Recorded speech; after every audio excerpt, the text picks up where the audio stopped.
नमस्कार दोस्तों, मैं विक्रांत मिश्रा एक बार फिर आप लोगों के समक्ष एक महत्वपूर्ण टॉपिक के साथ। माँ बाई ईश्वरी कृपा आप सभी पर हमेशा बनी रहे। आज का हमारा टॉपिक है समास, जो कॉम्पिटिटिव एग्जाम की दृष्टि से काफ़ी महत्वपूर्ण टॉपिक है। इसके कुछ इंपॉर्टेंट क्वेश्चंस के साथ मैं आया हूँ, जो आपके लिए काफ़ी लाभप्रद साबित होंगे। तो हमारा क्वेश्चनों का सिलसिला यहाँ शुरू होता है। निर्विवाद शब्द में समास कौन सा है? कर्मधारय, अव्ययी, तत्पुरुष, बहुब्रीहि। तत्पुरुष समास वो होता है जिनमें किसी कारक व्यक्ति का लोप होता है। बहुब्रीहि वो होते हैं जिनका कोई दूसरा अर्थ निकल रहा होता है। कर्मधारय जिनमें उत्तम पुरुष प्रधान होता है आपका। निर्विवाद यानी जिसका कोई विवाद ना हो। तो राइट ऑप्शन नंबर ए, कर्मधारय। उपकुल शब्द में समास होगा।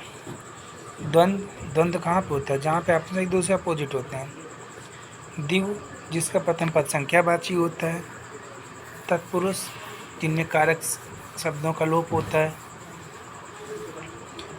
अव्ययीभाव जिसका प्रथम पद प्रधान होता है। उपकुल राइट ऑप्शन नंबर सी, अव्ययीभाव।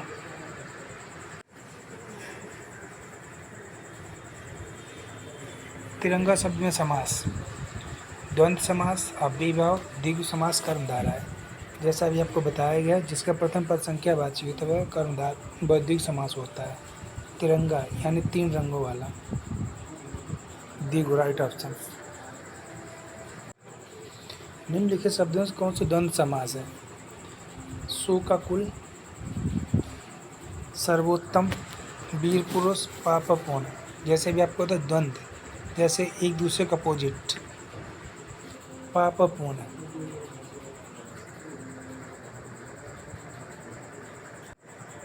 लंबोदर किस समास का उदाहरण? बहुब्रीहि समास, द्विगु समास, अव्ययीभाव, तत्पुरुष। जैसा भी आपको बताया गया था, लंबोदर जिसका लंबा उदर अर्थात गणेश जी, हम जिसका कोई दूसरा अर्थ निकल रहा होता है वहाँ पे बहुब्रीहि समास होता है। Right option A. हानि लाभ में कौन सा समास है? द्विगु समास, तत्पुरुष, अव्ययीभाव समास, इनमें से कोई नहीं। हानि लाभ द्विगु समास जिसका प्रथम पद संख्यावाची होता है। तत्पुरुष जिसमें कारक व्यक्ति होती है। अव्ययीभाव जिसका प्रथम पद प्रधान होता है। हानि लाभ में सब द्वंद्व समास होगा हमारा। द्वंद्व समास, तो इसका राइट ऑप्शन नंबर डी, इनमें से कोई नहीं।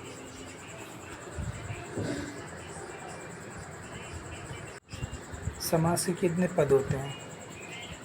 Option number B, 2। चौराहा में कौन सा समास है? सी, द्विगु।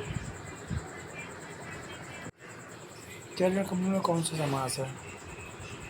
चरण जिससे कर्म कमल के समान यानी कर्मधारय। धनंजय में कौन सा समास है? धनंजय अर्थात अर्जुन, बहुब्रीहि समास, सी। धनंजय अर्जुन का पर्यायवाची भी है।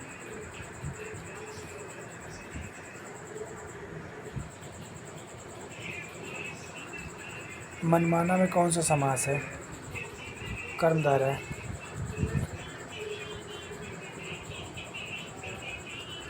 हानि लाभ में कौन सा समास है?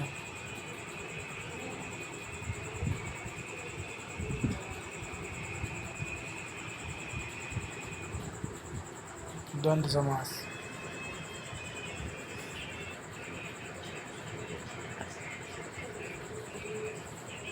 सिंह द्वार में कौन सा समास है? ऑप्शन ए, तत्पुरुष।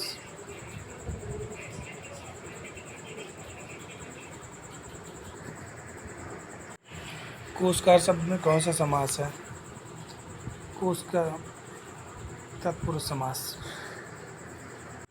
नरभक्षी में कौन सा समास है? बहुब्रीहि तत्पुरुष कर्मधारय द्विगु। नरभक्षी, नर का भक्षण करने वाला।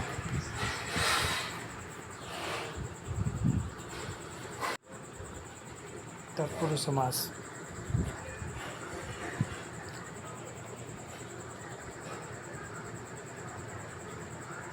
प्राण कुटी में कौन सा समास है? प्राण यानी पत्ते, कुटी मीन्स कुटी यानी पत्तों की कुटी। तत्पुरुष।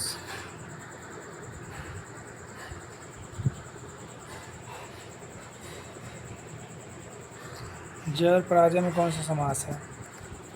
द्वंद्व समास।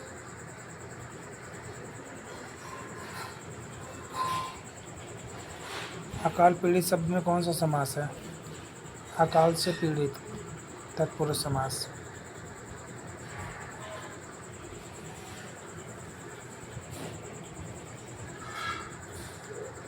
शोकाकुल में कौन सा समास है? तत्पुरुष। शोक से व्याकुल।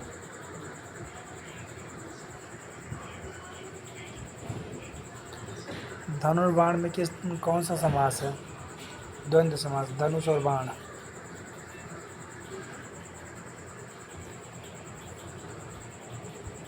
प्रतिदिन में कौन सा समास है?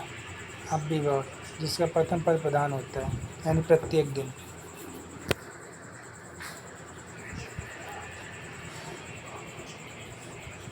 नीचे दिए गए शब्दों में द्विगु समास कौन सा है? आपको पहले बताया गया था कि जिसका प्रथम पद संख्यावाची होता है, यानी चतुर्भुज।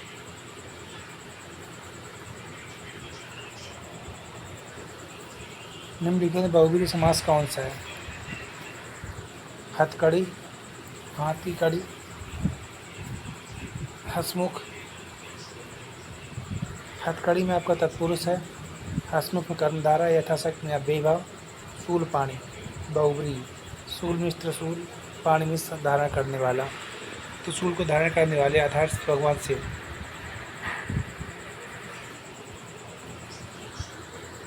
वज्रपाणी में कौन सा समास है? तत्पुरुष, कर्मधारा, बहुब्रीहि, द्विगु। वज्र पाणी अर्थात इंद्र, बहुब्रीहि समास। जलमग्न में कौन सा समास है? कर्मधारा, अव्ययी, बहुब्रीहि, तत्पुरुष। जल से मग्न, इसमें कारक विभक्ति पाई जा रही है, अर्थात तत्पुरुष समास। किस समास में प्रथम पद संख्यावाची और अंतिम पद संज्ञा होता है? सी, द्विगु समास। किस समास के दोनों पद प्रधान होते हैं? द्वंद्व समास।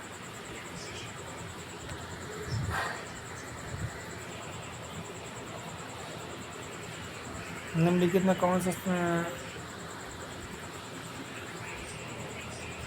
कौन सा समास का भाग नहीं है? अव्ययभाव समास, कर्म कारक समास, द्वंद्व समास, बहुब्रीहि समास। अव्ययभाव समास होता है, द्वंद्व समास होता है, बहुब्रीहि समास होता है। कर्म धारा समास होता है, कर्म कारक समास नहीं होता है।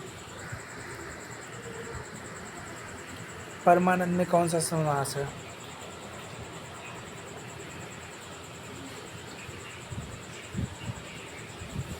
कर्मधारा समास।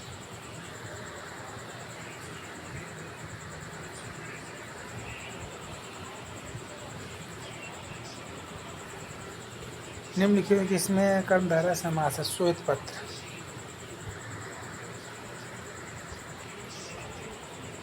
गुरुदेव में कौन सा समास है? कर्मधारा है।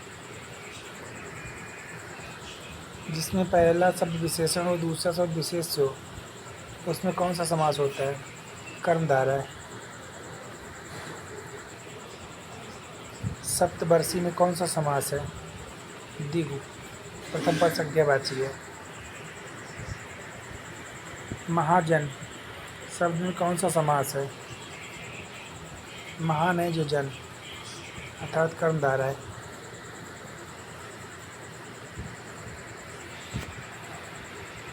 तो आज की क्लास यहीं पे समाप्त होती है। फिर मिलते हैं नए टॉपिक नई क्लास के साथ।